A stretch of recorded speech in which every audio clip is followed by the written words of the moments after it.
In a large bowl, mix together all-purpose flour, sugar, salt, instant yeast, and cinnamon.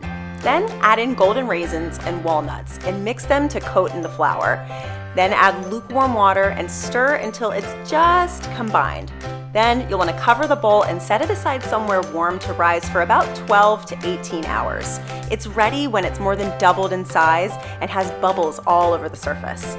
Scrape out the dough into a floured board and then fold it over onto itself twice, kind of like a book, and then gently shape it into a ball.